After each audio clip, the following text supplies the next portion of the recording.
everybody, my name is Bandi. Welcome back to the channel. Today, we are going to be making our very own Snapchat filters. And if you guys have followed me on Twitter, you guys know I made my own at the beginning of last week. And it was wicked cool. I just got to upload some of my Bandi art and put it on a filter for you guys. And then you guys sent a bunch of pictures back showing me that you guys were using them. And that was awesome. And I just thought Snapchat did a really awesome thing by letting literally anybody make a Snapchat filter. Like, it's not because I'm a big YouTuber, and really I'm not that big of a YouTuber, but I just thought that them allowing anybody to do that was freaking awesome. The filters only last 24 hours, but I'm pretty sure they're always going to be on Snapchat's database, so you can always go back and download them again as long as it's been published. So today I'm going to show you guys how to make a Snapchat filter, a very simple one like the one I made, where you just place a 2D picture in the 3D world.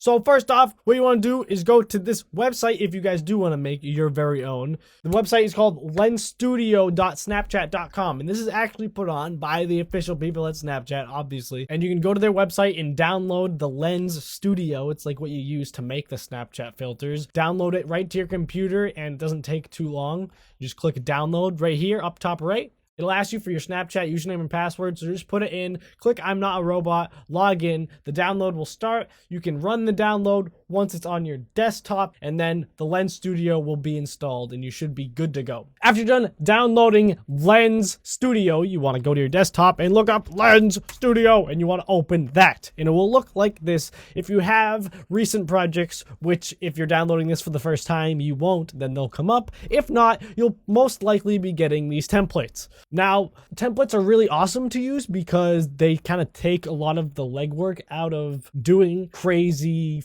freaking filters, because you can do a lot with this. But the one I used for my filter, which is over here in my recent projects, we can go in just to look at what I did. We can open it up, and here's the later guy. Here's me, and then we have a billboard down here, and that's my little Bandi thing that's in the corner, which is wicked awesome. All right, how the filter came out was really good. I did it in like 30 minutes. It was crazy. I didn't think it would be as easy as it was, but really was super easy. But what we want to do is either click on the template cutout or go to File, New Project from Template, Cutout.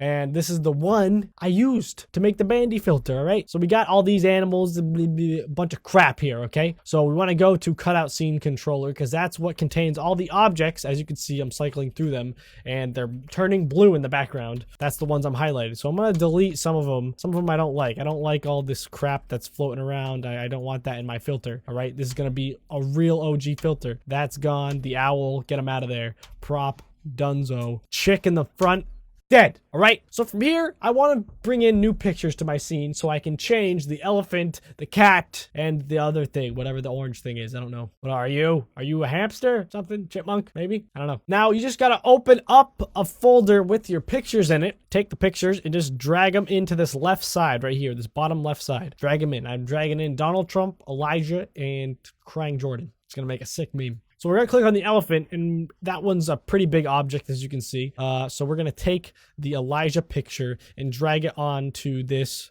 base texture field. All we got to do is drag it from here all the way over here. Boom, drop it on. And then there he is. He's in. He's in the 3D world. As we can see on the top right here, we can actually, there's like a little preview. Oh, I thought you can move it around. Maybe not. But yeah, there's a preview top right, and we also got to pick on Kitty, and we're going to take that, drag this over here. Boom, Kitty turns into another Elijah. That's not what I wanted to do. I wanted to turn him into Jordan. Hold on. Jordan, there he is. And then the unnamed one, we want to click on, oh, it's a red panda, dude. What? That's what that is? And then we got Donald in there, all right? So now we can actually move these around. I can click on Elijah, bring him forward. Jordan, we can have him rotate a little bit. Click on the rotate tool, rotate a little sideways. Click on the move tool, move him peeking out from behind Elijah. This is what Roblox does to a man. And then we gotta move Trump peeking out from behind Elijah as well. Maybe get him in there. Nice. Oh, crap. Make sure he's selected. Drag him behind there. So they're both peeking out behind the man, all right? This is an amazing filter so far. But also what I did is I put a billboard on mine. Basically like a little tag in the bottom left corner. You don't need it in this filter, obviously, but you can have it, and I'll show you exactly how to do it. This was something I did on my own and wasn't crazy hard to do. So we go up onto objects on the left-hand side again, add new, and we want to go add billboard, and then this thing to the left will pop up. But we need a logo to fill it with, so I'm just going to grab the Roblox logo, throw it into the bottom left, grab it while I'm selected on the 2D Sprite 1 for the billboard that I added. It says orthographical camera, but it's basically the billboard. We click on the sprite that's associated with the billboard. We drag it over to the base texture. We throw it on there, and now it's in the middle of the screen, but there's also fields down in the bottom right that can help us move it around. So we can go width and stuff like that. We can shrink it and grow it and do whatever we want to it. But I think what I'm going to do is shrink it a little bit like that. And then unfortunately, you can't actually drag it up. I wish you could. I don't know why you can't. It's kind of annoying, actually. I can't just click on the sprite and drag it up to the top left. So under the sprite text, we go down and there's a few fields under here. We'll go to aligner and we can align this. If we change it to 1, it'll move over that way. -1 the other way, but that's still way too far. So I think we're going to do -0.5.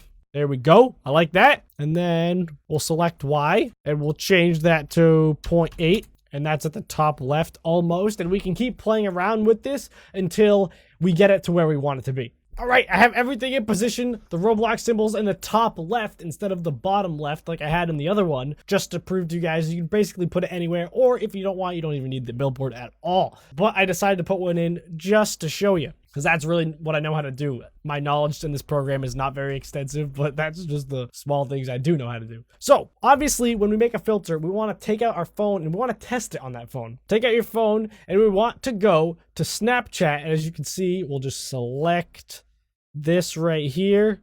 We want to hold it on there.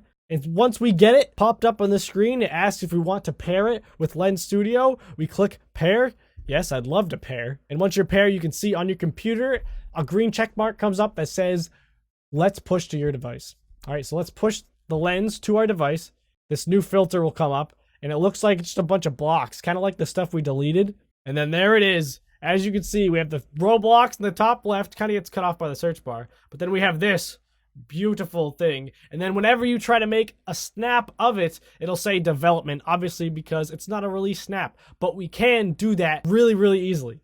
After we've completed our lens, we want to go in and change the title and the picture of our lens before we submit it to Snapchat for review. So we'll go up here, top left, project info, and then we have the lens name, the size of it, the hint that you want. So you can say look around, look down, look up, tap the ground, whatever. Look around, how about that? I'll just change that to my hint. So whenever they pick up the filter and they go to use it, it'll say that on the screen. The lens name, we'll name it meme. I don't know.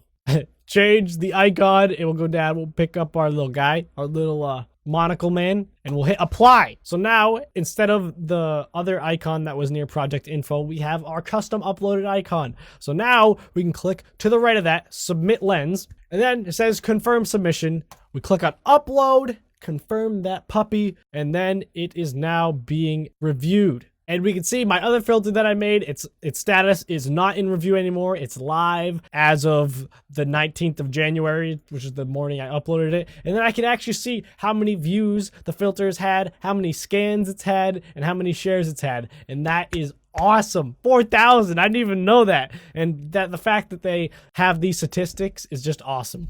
And if we click on share under the filter, I can get the lens link, the snap code, and the lens ID. If you click on download snap code, it'll download a zip file that you can unzip and then get the picture right here.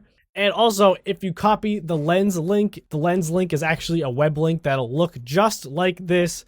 It'll say download Snapchat, and then you can just pick up your phone, anybody's phone. You can take a picture of this, or like I said, you can download the snap code yourself instead of just taking a picture of it. But then once it gets approved and once you have the snap code, you can put it anywhere you want. And I'm going to be putting the lens codes for the Bandi filter and the one I made in this video up on the screen right now, so you guys can get both of them and share them in, you know, yeah, support the cause. And I would love to see any of your guys' snap codes that you have. So if you want, send them to me on Twitter. I will definitely reply to the ones that I think are worthy. All right, I've been sitting for about 20 minutes, and I think that my Snapchat filter has been accepted by Snapchat. And to check, I can go up here next to submit lens, the drop down, click on my lenses, and here are my lenses. And the meme filter has been accepted. It is live right now, and I can go to here to my drop down, and I can see that has no views, scans, or shares right now. That's completely okay. I can deactivate it if I want to in the future, and I can copy the lens link, and you guys know the rest of that. That is awesome. It's on there live. If you guys want to go check it out, go ahead, like I said.